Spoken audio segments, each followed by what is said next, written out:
Welcome to Leadership Development News, Profiles and Practices of Top Performers. I'm Dr. Relly Nadler, Dr. Kathy Greenberg, my esteemed co-host since 2008, when this used to be called a radio show and not a podcast, is here.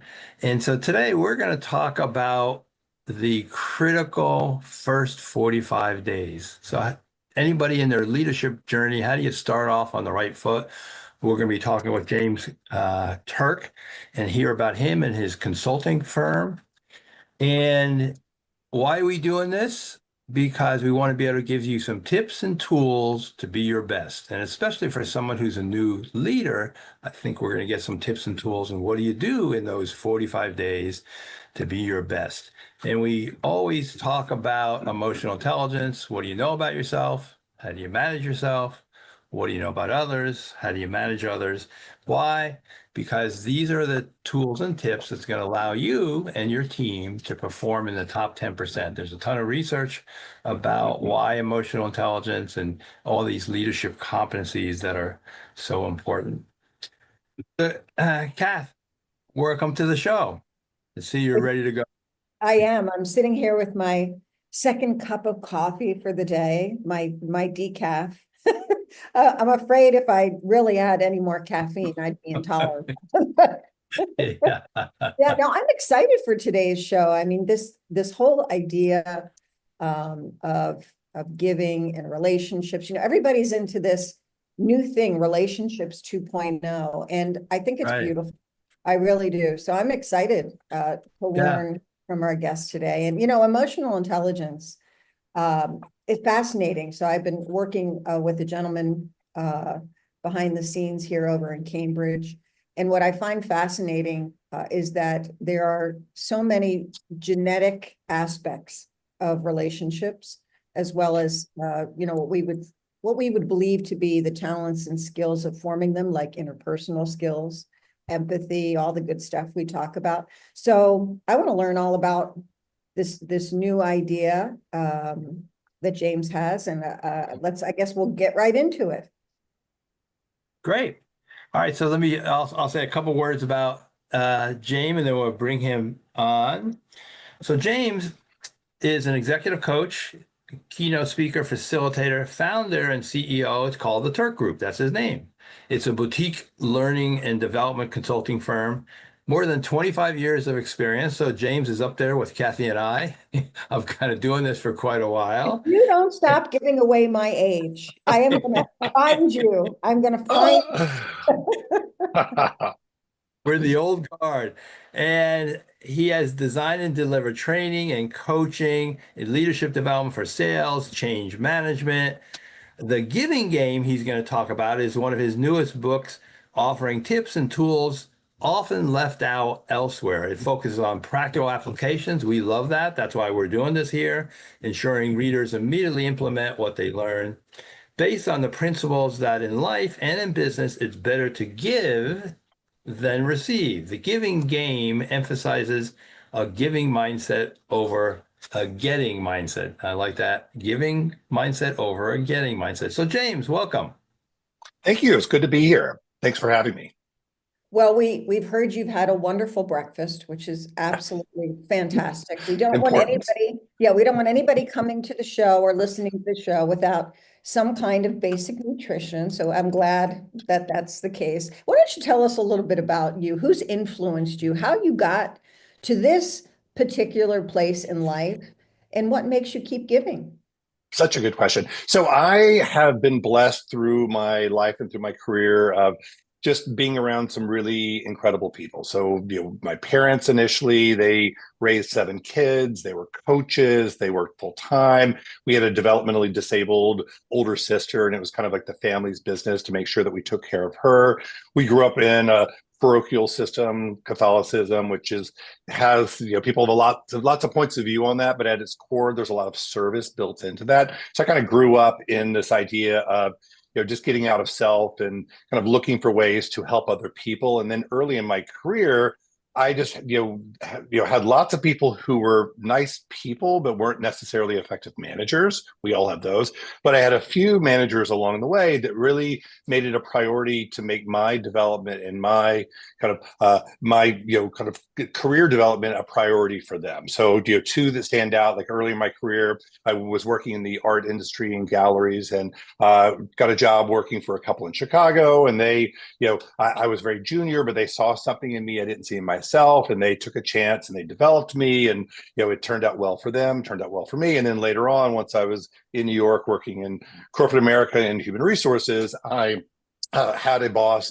I talk about this in the book, who just saw something in me and very early on kind of just challenged me. And the way he challenged me was to put me in front of a group of 350 people at a sales conference. And I was terrified. He's like, "You want me to do what?" He's like, "Oh, you'll be fine." And he coached me through it, and he got what he needed, but he absolutely helped me see myself differently. And and as I look at my practice now, most of what we do is helping new leaders succeed in role, and whether they're recently promoted or they've been doing it for a long time. So I was like, you know what, let me pull all this together and think about, this idea of kind of, giving rather than getting, and how can I kind of give to this specific group of people, new managers, in a way that's going to be helpful. So that's kind of the why behind the book. And, yeah. And then you have a background, you said, in acting, and then you've also worked with a variety of different kind of clients. I'm just going to give some of the names: Spotify, Squarespace, Bristol Myers, Goldman Sachs, Equinox. So the book, The Giving Game, emphasizes the importance of generosity, relationship building. So the other big coaching question always is, why now? Like, why are you doing that now? And then like, what's behind kind of the writing of the book? For me, like, so why I wrote the book now was like, so I've been, I started working in the learning and development space about 25 years ago, and worked through some of the big consulting companies and really mastered the craft as a facilitator, a coach, instructional designer. Went out on my own about 15 years ago and started the Turk group. And just in that practice, it comes a point where you make a decision like, okay, I have a lot of knowledge. I've seen a lot of things. I've read a lot of other people's books. I certainly have formulated my own opinion on things, most of which is brought to market through training programs, through our coaching solutions. So it just sort of made sense. It's like, you know what? I think there's a book in me, and I think it's time to write this book, and then it'll kind of ground the practice. And again, it was a way just to kind of give back. And because there's a lot of people that can't afford to bring us in to do formal training programs or even as coach, but there's a lot of people who are just graduating or in kind of small businesses that would love to have some type of like guide. All right, I got the job now. What do I really need to do? That is so, I'll just say so helpful, because many of us who've been in this industry, it really likes to say it nicely, the old guard. I call myself an old gangster. But, when I look back on all of our careers and look at what you're trying to help people understand, is these things take an evolution, right? And so we're, you're 15 years, at my 25 years, whatever years Relly wants to admit to, you'll see these ideas, they'll kind of come back around with a little bit of a different facing to the audience based on, the language and based on what people's tolerance is. But there's one thing that has been consistent here, James, and that is new managers really need to understand that the principles that you speak about, especially during their early tenure, is so important. And one of the things that I'd love you to touch upon is perhaps why 45 days is a key in this environment. Because I remember when we used to coach executives, I came from Accenture, Computer Science Corporation, and worked across many industries. Now I focus on special forces and special operations. But I think it's so important for people to understand why you can't just come in the door and blow through a team and make a lot of changes without forming those strong relationships and really doing your homework. So talk a little bit about why that's so important. Well, yeah, it's like they could come in and blow everything apart, but they probably won't like what it yields them as far as the climate, the performance, and how others want to work with them. So there's the first 45 days, and I'm of the old guard. I straddle the old guard and the new guard. And I grew up with Michael Watkins' first 90 days. So that was kind of like the standard back in the day. But Yeah. as we all know, the world has changed, and like the news cycle is consistent, and change is no longer big cycles every 5 years. It is constant. And within one day, like the pace of change can be too much. So for our audience, just understanding the pace of which they're expected to start adding value really helped us kind of really rethink about this idea of the first 45 days. We break the first 45 days into kind of three phases. First couple of weeks is all around just getting your head in the game. So gain some clarity around like, okay, who's my team? Is there anyone on the team who is trying to get this position that didn't get it? Let me talk to my boss. What are the expectations he has of me or she has of me? Let me kind of take a quick glance at the job description just to really get my head into kind of like what's what, who's who, and then start having some preliminary conversations so I can just really get my head around kind of what's the context in which I am starting and needing to lead. The second phase, so weeks 3 and 4, really start thinking about kind of broadening your relationship management to not only your team and your manager, but start thinking horizontally across the business as far as dependencies. Does your team hand work product off to a group? Do they receive it? How are those kind of handoffs? How are those relationships kind of team to team? So go out and start talking to my peer managers and build my network within the organization, and very much see those conversations as contracting conversations. Looking forward to working with you. I'm new to the role. Here is my understanding of how we'll work together. Any advice you have for me? Any kind of, what's the team doing that you're finding is very valuable? Anything you would like us to do to be even more helpful and productive? And again, don't overpromise, but I'm just doing my due diligence and kind of finding out who are the key players, what's the current state, and then collecting a lot of information. Also, in that kind of second phase, weeks 3 and 4, look for ways to start maybe some quick wins. So as I've observed my one-on-ones and the team meetings, is there some low-hanging fruit? So maybe I need to change the time of the one-on-ones. Maybe I change the agenda of the team meetings because they seem to drag a little bit or people seem a little bored. So don't go crazy, but look for just some small ways to kind of demonstrate that I am paying attention and that I'm looking for ways to make things better. And then weeks 5 and 6, now that I'm a month in, I have clarity around like the role, the organization, who the team is, how we are kind of partnering and collaborating with other groups. Then I'm ready to start thinking about kind of what's the kind of the vision and mission, purpose of my team. How do I want to articulate that to others? How do I see myself as a leader? So, Kathy, you mentioned that just a few minutes ago about the importance of really kind of understanding who we are, and then how do we kind of build our approach off of that. So really going through a process of like, what are my core values? What's my story? And really thinking about, how and what do I see as my purpose? And so defining that, even better to do that, for myself, but with the team. So it's a collaborative team identity experience. And then, I should have all the major food groups that I'll need to have a successful first year. I've got relationships, I've got clarity, I know how we're playing the game, we've got team identity and the like. That was a lot. No, but I've had more. I've had lots of coffee, Kathy. No. I love that. I like the way that you break it into very simple chunks, and you make it very doable, right? You have the 1 to 3 weeks. And I'm just recapping for the audience. Yeah. Right, you've got clarity, expectations, understanding the relationships, getting the context is kind of what I heard there. And then in weeks 3 and 4, as you said, that's due diligence. So you're broadening those relationships, not just up and down, but in a lattice. And you're making those connections so that you understand the dependencies within which the handoffs will occur, or more collaboration might be necessary. And so I hear a lot of goodness there about contracting for what's to come, right? Which is beautiful. And then in that 5 to 6 week period, I hear the beauty of collaborating with the team members, making sure you and them have the same mission and the same vision based on your incoming values, the values you understood from their context and your due diligence, and now bringing that team together in, I'll just say, kind of that ministry of presence as the leader to listen and then organize them. So I think that's really beautiful. That was an excellent recap, Kathy. Oh, good. Good. Yeah, Well, you nailed it. That was perfect. It was great. Yeah. So yes to all those things. okay, She's fantastic. a pro. All right, Yeah. so with that, we got the good summary, and I'm sure you're going to have it in your book.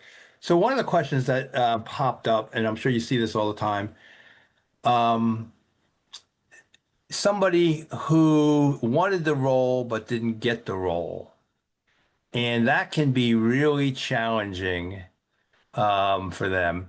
And so maybe some quick tips because we're going to take a break in a moment. So Actually, go ahead. yeah.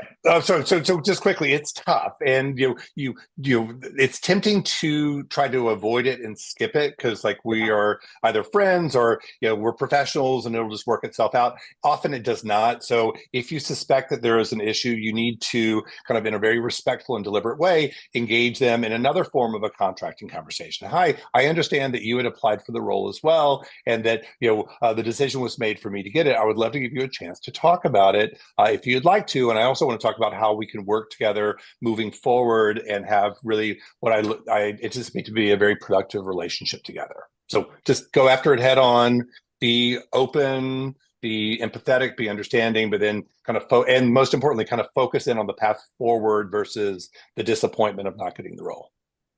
Beautifully said. And on that note, we will also be right back. Don't go away. You're listening to Leadership Development News.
Welcome back to Leadership Development News, Profiles and Practice of Top Performers. We're talking with James Turk and how you can be a top performer, especially if you just got the role. James is at James at the Turk, Turk group.com. And the turkgroup.com is his website. And shortly we're going to get into his book, The Giving Game. So just during the break, James, we were given a little bit more language. So I think a challenging situation is when somebody got passed over and now you're their boss. So maybe give a little bit more language about what that conversation is. How can someone make that an easier transition? Absolutely. So once I understand that that took place, I want to do my best to understand exactly like why the person did not get the job. And and that could, hopefully I can talk to my boss and they would give me like the full scope. If I don't want to kind of break confidences by talking to too many people, but I want to kind of find out at least broad strokes around kind of why the person did not get the job. Having that, once I engage them in the conversation and talk about, I understand that you had gone for the role. I'd like to talk to you around kind of how we're going to work together, and I would encourage you to share with me as much as you can, kind of under like why you think that you did not receive the role. And my understanding is it kind of fell into lack of experience in this area. So try to align and level set around kind of like the reason why, and then most importantly, as then pivot to one thing I will commit as your new manager is I will work to develop you in these areas that you were perhaps a little underdeveloped in, that were some of the reasons why you may not have received the role, but we can work together to try to close that gap. And like as we go through this and as we get to know each other, I'll commit to doing that. So in the future, if my role becomes available and I don't work out, or if other similar roles are available, you'll be more competitive in those situations. Yeah, no, that's, yeah, beautiful. Let me just chime in on this, Kat, because I think it was that's a pretty delicate transition because it's a power play. Because what you did very nicely there, and I'm sure people listening won't do it as nicely as you just did, but it really is. You didn't get this role, and I'm there. I'm going to help you. And then now all of a sudden you said, "Why do you think you didn't?" So now you've all of a sudden switched it that you're their boss and you're working on their development. And so that that is a change in power. And I think the person who didn't get it was, so I should have this role. So moving to their own development and asking them why they didn't get it. What a shift in conversation and focus. And just knowing that I need to have the conversation is demonstrating that I'm the right person for the role. Right. Right? Yeah. Just because a lot of people skip that conversation, and we are brought in, you all as well. We're brought in later on when there's all sorts of like resentments and things because early on they didn't contract. Like the core issue here is like there's resentment because I didn't get the role. Right? Yeah. Yeah. Beautiful. No, I think the thing that you and James have just touched upon for our audience is essential to what James is talking about in his book, The Giving Game. So maybe you can jump in there, James, because that relationship building at all levels, even with your antagonist, right, is so important. And that's something that many people avoid like the plague. Yeah. They want to avoid conflict of the kind. And when they do that, they are in fact widening that gap, creating a lot more tension and stress, because as Relly and I know from the work at Tansy and Chopra, stress is unmet expectations. And so if you're not speaking to it and you're not tabling the conversation in a productive way, it's going to sit in there like poison, and eventually somebody's going to get sick. So talk a little bit about the book and what other goodness is in there that you can share with our audience. Well, so we talk a lot about like influencing. We talked about building the right climate. So just climate for us is the macro of the organization. We see that as culture, and that's usually founders, owners, kind of mission. And then once we think about kind of building a high performing climate, that for us is more micro. So that might be my functional area, my department, definitely my team. The simplest way to think about climate is, how does it feel for me to work for you? Is it a good day? We have a little fun. It's clear around how we're playing the game. I get feedback. We do some interesting things, or not, right? So within climate, if I'm trying to create a high performing climate, it's got to be built on the tenets of psychological safety, where it's fair, there's transparency, people feel that they can just drop their shoulders and feel comfortable. It doesn't mean that they're going to get their way every time, but they have a chance to kind of share their opinions. And can be, participate in healthy debate. So, providing as much definition as I can as the leader is going to help people kind of acclimate to that context and really perform at their best. So we see that as kind of being, old school, like servant leader, but, back to emotional intelligence. You all mentioned that earlier. Most of whatever we touch at the Turk group comes back to emotional intelligence. At the end of the day, I have to understand what's happening within me. Who am I?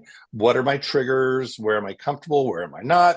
How do I regulate those things? And then kind of my ability to kind of read the room, read the team, read the organization. And, as Raleigh mentioned earlier, how does that translate into, how I show up and the social skills? Within Dan Goldman's definition of emotional intelligence, he talks about this idea of, within social awareness, this idea of service orientation. Right. So I have a high degree of awareness of those around me, not so that I can deep scan them as people, although that's to be interesting, but it's so that I can understand where they are in the context of the work. So if I'm having to kind of drive a project to completion, or if I need to give a difficult feedback conversation to someone to help them get back on track, my goal here is to do it in a way which is going to be helpful to them. Right. I need to be of service to them that's going to help them kind of get back on track or make whatever the adjustment is. So that kind of brings me back to this idea of a giving mindset, right? So I need to kind of give it to them stylistically and structurally in a way that's going to allow them to hopefully be open, be receptive, and then be motivated to move forward. So rather than me coming in heavy-handed, do it this way, you're screwing up, you keep screwing up, you're out of here. That's not going to help them. It's not going to help me. So let me go in. Let me come in with the giving mindset and give them what they need so that I can try to help them succeed. So great. You got a couple of things to follow up on. I mean, we talked about emotional intelligence, and so we know in the Goldman model, same thing with the EQI, the Reuven-Baron model. Self-awareness is the starting place, and Kat and I were always trying to focus on it. So, like, what are some of the ways that you would help a new leader be more self-aware? And, some of the research I'm sure you're familiar with, that's something like, 90% of us think that we're self-aware. Oh, yeah, I know all this. And when you've asked other people, it's more like about 15% are really know themselves. So any strategies, tips around the self-awareness? Oh, sure. Sure. So there are several. So several that we work with. So one is just good old fashioned pen to paper. So kind of doing a bit of an audit of kind of who you are. So if I'm a new manager going into role, my self awareness is like, okay, what do I know? What don't I know? So okay, so I know how to kind of run a meeting, but I've never given feedback before. So just doing some type of like loose analysis around kind of where you're comfortable, where you're not. So that's an awareness exercise, right? So that's bringing me to kind of some level of awareness. As best I can, kind of reflect back on kind of my emotional self and like what excites me, what makes me nervous, what triggers me. And again, it's it takes a while to kind of develop the ability to kind of look inward to understand these things, but kind of helping people do that. We give them a specific tool for that. It's something we call left hand, right hand, which is essentially on a piece of paper, you draw something that looks like a cross. On the left hand side, it's like, what am I, what did I say, or what was I thinking, or what am I thinking? And on the right side is, what did I actually say or do? And the idea is either as a kind of a post-mortem reflection, like, oh, that meeting was a train wreck. Like, they asked me all these questions and I panicked and I said this stuff wasn't true. I can go back and like, okay, what I was thinking was, this is the project will never work. We don't have enough people. But what I said was, sounds good to me. Oops. So it gives me a chance to kind of reconcile that. Or if I'm going into a meeting, it gives me a chance. What I'm thinking is, I'm really nervous about giving this feedback because this is the person who didn't get the job. And I've had to give them some tough feedback. So my head is spinning right now. So that's where I am. That's what I'm thinking and feeling. What will I actually do? Which kind of gets into the self-regulation. So what will I say? And really kind of giving myself some talking points around like what I'll do. So maybe I'll write it out, maybe I'll practice it. So it's a good self-awareness tool because it brings some awareness around kind of thoughts and feelings and then actions and intention. Yeah, really, if you don't jump on this, I'm going to die. So this is what I was talking about earlier. It's like how we feed it to people. Yeah. Yeah. So Relly, just give us the four, right? What am I thinking? Yeah. Sorry. What am First of I all, feeling? I am jumping on this. So that's from the fifth discipline, Yeah. Peter Senge. We have a tool that we call the emotional audit, and it's 5 questions, and we like to promote it that these 5 questions can allow you to have more emotional intelligence in 15 seconds. You Mm. ask the question, you wait and see what comes up for 3 seconds, and it is getting into that left-hand column, but not Yeah. only the thinking. So the 5 questions are, what am I thinking right now? You pause. Well, let me ask you as I do this, James. What are you thinking right now? I'm thinking this. I'm excited to hear the 5 questions. Okay. And then Yeah. second question, what are you feeling right now? Yeah. Happiness, Okay. excitement, And then curiosity. and ideally you want to get a pattern in those, especially Yeah. when someone's triggered. Obviously you're not Yeah. triggered, you're excited now. What do you want right now is a third question. Information, technique, like Okay, and so ideas. that's the meta attention. You got Yeah. metacognition, you got meta awareness, now you got meta attention. And then the fourth question is the key one. You mentioned triggers. Is there any Mm. way that you could get in your way right now? And ideally, instead of putting you on the spot, that's a pattern for people. You should Yeah. know how you're getting in your own way. And then That's great. the fifth question is the corrective action. And what do I need to do differently now? But then we've added to be my best. And that's where the Mm. giving game comes in Mm. and establishing where they're at. Not only what do I need to do now, but wow, I want to be my best. So that's an AI prompt. That's our own Yeah. personal prompt. I want to Yeah. be my best. And how do we solicit that from ourselves? I love 4 and 5. I love all of it, but 4 and 5. I love the, what was it? What's going to keep me from How am getting I in the way of myself? how am I getting in my way right Yeah. now? And Yeah. that's the self-awareness and Yeah. establishing that. It's a simple tool. People could do that throughout the day when all of a sudden something's happening. And we know today in today's world, something's happening all the time. And Oh, yeah. how do you get a gap so that that's between the stimulus and response, that's the gap. Absolutely. All right, Kat, well, back over to you. Oh, no worries. I mean, I think this is really salient for Mm. today's audience because they are not paying attention. We know that AI is making it so easy for people to leave their thinking, as Relly says, their cognition and their metacognition to a whole set of, I'll just say, unknown Mm. content and hoping beyond hope that whatever it is they've asked this system to create for them will be a winning formula, whether it's a paragraph, a statement, an idea, a paper, even a meeting agenda. And even now, as we're on this recording, there's an AI that's behind the scenes collecting our conversation. But if we don't audit that, just like we audit our self-awareness or our social condition, what we get is things that don't make sense for the Right. receiver. Yeah. And to the point you're making about the giving game, James, and the creation of a context for success, and people not rushing in, whether they're in a leadership role or not, even if they're a new team member, the whole idea of recognizing that fostering trust and collaboration is truly the secret sauce for peak Yeah. performance is so very So well important. said. So well said. So And, tell us, and, I'll just jump on that, Kathy. Often, what we say just in our like programs is just you want to be because the name of the book is The Giving Game: Becoming the Leader That Others Want to Follow. And the hook there is at the end of the day, you want your people to do things because they want to do it, not because they have to do it. Right? You're not looking for compliance. You might need to do that, but you want people who are going to be inspired, motivated, and kind of very much kind of bought into kind of how you do this and your vision and kind of how and why they want to support you. So if I can create that within my team, you're going to be much more set up for success with all the change that's happening out there, versus thinking you don't need to do those things. No, absolutely. And Relly, I know that we're going to go to a break in a minute. One thing I want to talk about among the three of us, whether it's going into the break or after the break, is giving feedback. That is such a delicate subject. Right.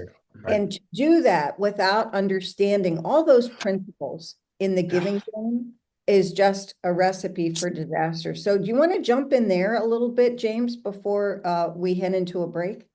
Well, no, it's such a good topic. It is such a rich topic, and it's I don't want to say it's shocking, but it's, for a lot of people this is very difficult, and then therefore they don't have them. So they have people in their organization who, have never been told, like, no one really wants to work with you anymore, even though you're our smartest engineer, because you don't play well with others in the sandbox. No one's ever told them. Several managers, and then those behaviors continue. So I think it's really important. So typically the way that we kind of frame it up is that, there people talk about like constructive, positive, negative. For us, all feedback is positive, and the only bad feedback is poorly delivered feedback, because at its core, it's just information. And servant leader giving game, my role is to have a point of view around how my team is doing. So I need to be monitoring their performance, not jumping in their lane and, telling them what to do all the time, but just I need to pay attention. And if there are things that are really good and really positive that really contribute to climate results, ideation, all the things that I value, I need to make sure that I'm pointing those things out on a regular basis. People are not that complicated. If you point out and people are trying to do things differently and you like it and you call it out, chances are you'll get some repetition. Conversely, I also need to, if I have a strong point of view around someone underperforming or just not doing something in as effective as a way as possible, I need to be able to deliver that message also. So, after the break, maybe I can go into a little bit more detail around kind of what that looks like as far as structure. You definitely don't want to, with the developmental feedback, you definitely don't want to wing it. You want to put some thought to it. They can be very delicate and very challenging. So you want to kind of be very deliberate, maybe back to the left-hand, right-hand tool as a way to prep for it. We pull heavily from Kim Scott's Radical Candor just to get the right tone. It's not really the model's fine, but just to make sure that I'm coming in with the right balance of kind of being understanding, but also direct, to make sure that I don't have to repeat the conversation later on. And of all the things we do as managers, this is probably one of the top things, because this is how people learn and how they know, is by getting feedback. We're going to go take a break. You're listening to Leadership Development News. We're talking with James Turk, theturkgroup.com. If you want to get some more information on James, and he's driving here. So we'll be ready to go. We'll be right back.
Welcome back. You're listening to Leadership Development News. We're having a delightful conversation with James Turk about his amazing new book, The Giving Game, Becoming the Leader You Want to Follow. When we went to break, James, we were talking about feedback, and Relly will tell you when we met, wow, like 20 some years ago, he looked at me across the table and he said, I want to give you some feedback. And I looked at him and I said, Relly, I said, I'm an adult. I'm successful. I'm effective. I don't take feedback. And he looked at me like, gobsmacked, like, are you out of your mind? What do you mean you I don't was take? like, uh-oh. Yeah, no, that red light went off for him. I don't think it ever really went off. I think it went to yellow for the last 20 years. But there is a school of thought that I became a member of a long time ago, which is when you are creative, resourceful, and whole, that feedback might not necessarily be the right way to approach things. And given that I, have worked with Marshall for many, many, many years, we use the word feed forward. I like giving people feed forward. And, we use the 6 questions, which is all about me and what I'm doing, and that self-audit, which I'm not going to go into here. You can get it from any of Marshall's books, but Marshall Goldsmith. And so one of the things that I love about what you're talking about here is it's very important for us to learn how to give empathetic feedback and be approachable during that process, because a lot of people hear the word feedback and they immediately go red. Yeah. Right. Yeah. So I could go ahead. How do you do it in a positive way? And we want to make sure we emphasize that. So that's where so we have 2 key models that we work with when we think about feedback. We've got what we call CETA, which is our riff off of SBI. So what's the kind of the situation, the behavior, kind of the issue at hand. So just getting really clarity on that. Right. So is there error in the code? Are they late to the meeting? Are they missing deadlines on the project? Then the I is like, what's the impact? So is that impacting the quality of the project, the client? People may not care about the organization. They may not care about the client account. They may not care about the team. They probably care about themselves. So just get clarity around how am I going to frame that up? And then I need to kind of discuss and review. So I need to let them react to it. Right. So it's this making sense. So again, servant leader, I may have gotten it wrong. I probably didn't, but I want to give them a chance to say, no, that's not what happened. Or let me explain. Often at that kind of point, they will say, yes, that I did, I was late 5 times or whatever it is. And then the last one, the action, is really kind of agreeing on an action path forward. So that's the structure. The tone within that structure and the facts I pull forward, that's where Kim's radical candor we find to be really helpful. So it allows me to kind of prepare for different notes, right? So what would be like overly understanding? What would that sound like? Oh, don't worry about it, it's fine. Which maybe in this case I might choose to do that because their parent's sick and we lost that big account. Well, I'm gonna make a conscious effort to be a little bit more understanding. Or I could go into what she calls that the ruinous empathy. Or I could go down to what she calls obnoxious aggression, which would be where I'm not really concerned about them as a person, but I'm more than happy to challenge them and be very forceful and very direct. That's rarely do we use that unless someone has underperformed or there's a real pattern of kind of people missing deadlines where there might have a sharper tone to it. Typically, the sweet spot is that kind of the radical candor, which is a little bit of both those things. Side note, the obnoxious aggression, I like to think that I'm a nice guy. So as I go into some of these tougher conversations, as a way to prepare, I'll go to obnoxious aggression and I'll ask myself this question. If I didn't care about hurting their feelings, what would I say? And it's liberating. I would say, if you show up this meeting one more time late, I'm going to scream at the top of my lungs. I would never say that, but that's my truth. And anchoring what I'm trying to say and like, what is my core truth will bring me back to the radical candor. So how can I say that in a way that's warm, respectful, but also direct? And that are the kind of building blocks that will allow me to kind of find the right tone where, I'm not overly heavy-handed or too understanding, but it's important. It's direct. We also say if you're not quite sure like whether you should give feedback or not, you probably shouldn't. You should have a strong point of view. Either it matters or it doesn't. And if it doesn't, don't give it. I love it. I love it. And it's powerful when I love the idea of, and I use this a lot. If you wouldn't put it on the front of the New York Times or the Wall Street Journal or whatever your local newspaper is, don't say it. It's not going to help anybody. In fact, it's going to hurt your character and it's going to hurt your reputation. And your ability to recover from that is zero. So once that trust is done, that happens. So the SBI, Center for Creative Leadership, Situation, Behavior, Impact, we have this thing that we've added the front and back end of the SBI, just because, like you said, James, people don't know how to do it and it blurts out of their mouth and it comes out wrong. So the first, before the state the situation, is set the stage. Yeah. So we have SSBIR and set the stage. Is this a time? Can we talk now? It just allows the person from a readiness. Well, not yet. Let me finish that. Oh, okay. Right. And so then you got state the situation, then you got the behavior in really clear terms. But I find it's the impact is what people end up not coming up with enough impact. So I typically say you need 4 impacts, impact on money, impact on time, impact on the next team, impact on a deliverable, impact on the leader, impact on you. And then what they don't have in the SBI is the R, but you alluded to it, is the resolution. Exactly. And the resolution, what do you think we could do so this doesn't happen again? And then making sure that you get agreement on that. Okay, are we clear? Great, glad we had this conversation, because people skip that and then they go back into the work and all of a sudden it happens again.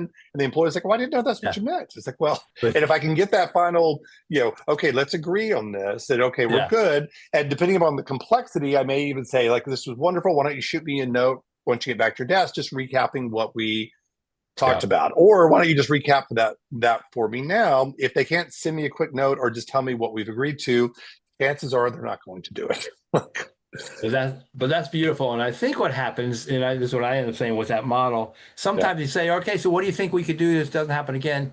And the person's done everything right. They follow the model, and the person said, well, I wasn't the only one. Are you talking to so-and-so? And now you have to go back to that firm, in the radical candor. Okay, I gave you a chance. Now here's what I'd like you to do next time. And it's the feed forward next time. Exactly. Exactly. And then we would typically go into some type of like service recovery mode there. Just like, okay, say more about how you feel that you're being singled out. I'm curious. Yeah. Great skill for leaders, as you all know, is, kind of seeking to understand before you're understood. So tell me more about like how you're the only one and how these expectations weren't set clearly. I'm open and see what they come up with. Right. Yeah. But I love you say, and you're the only one. Like, what? We're a little reality checking there. Yeah. What this really all points to, and I just love the energy that you share, James, that comes right across the airwaves. And I love the title of the book.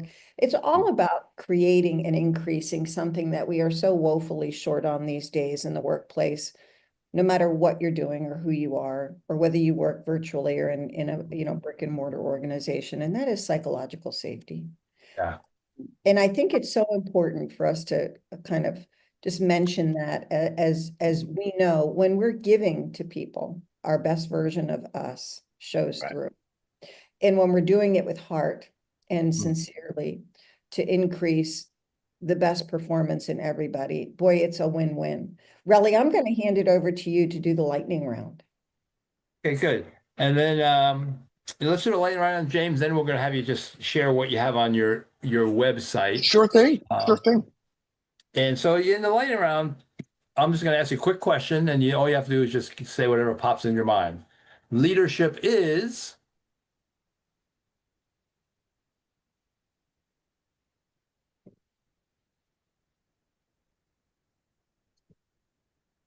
There's popcorn. Adaptable. Okay, good. And I like a thousand things were coming to my mind. I'm like, adaptable.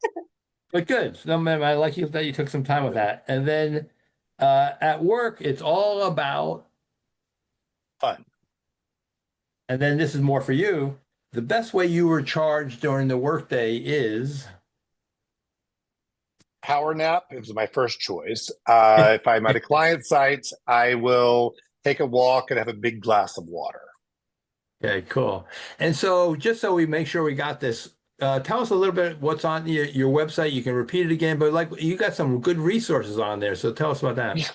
For sure. So on the website, so the turkgroup.com, we have some of our research papers around kind of change management, building high performing climates, creating psychological safety by really exploring unconscious bias and kind of this idea of insider outsiderism. You'll also see a link for the book. So please buy the book. It's packed full of information. You will also find a copy of the F45 playbook, which is the first 45-day plan. So we break it into those kind of 3 phases, 2 weeks, 2 weeks, 2 weeks, with all sorts of tips and tactics and a place to kind of keep track of your development. Really helpful. So go there, download that, and Good. yeah, and then videos of me talking about some other stuff and all sorts of things there. I love it. Great. So let's say before we end here, because Kat brought up psychological safety, what like anything that you would want to make sure someone knows about? It's a big topic, but what do they do? Like any key actions to create psychological safety? I mean, so I think so create psychological safety. Back to what I was saying about climate, just make sure that there are, that there's clarity around kind of why we exist, what we're being measured to do, and most importantly, how we go about doing it, which is really how do we treat one another? How do we treat others? So what do the values that the organization have them? What do those look Yeah. like in our area? So create some definitions so people can actually just relax within that structure and they can perform better. I think transparency is to be as transparent as you can be. As a new leader, there are certain things you cannot share with your team. So kind of developing and understanding where you can be transparent. And then I think one of the most important skills for a new leader is leader as facilitator, facilitate group process, right? So bring people through a democratic process to let people, hey, let's all weigh in 2 minutes each. Let's and just kind of do that so people can Yeah. be included. You can tap into the knowledge of your people, and you can just demonstrate the tenets of psychological safety in that type of structure. One of the things that I want to just chime in here on before we say goodbye, because this has been such a fantastic show, is what is the thing that you think in this whole idea of the giving game is the one thing that will derail a leader? Yeah. Thinking that they have to have all the answers. So just running into the trap that they're supposed to like hit the ground running. So I got the job and people think they got the job because they are kind of locked and loaded, ready to be a people manager. You're not. You were really good at what you just did and now you're new to role. Let yourself be new to role. So what I find is that people kind of go underground about it and put on like a kind of a stern face and they have tons of questions and they don't know what they're really doing. So they don't kind of tap into the opportunity of being kind of new to role, asking the questions, and they're not developing the right kind of habits to be an effective leader. So if that's you, don't go underground about it. It's totally okay to raise your hand and say like, you know what?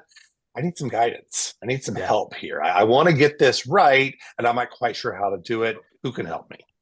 And I think that's kind of what we would call in psychology, you have the coping model or the expert model. Well, they're brand new. They should be the coping model. Hey, I don't know the organization. I don't know what goes on here. And that's where it's appropriate in the honeymoon period. You don't want to do this in 10 months later, but, teach me.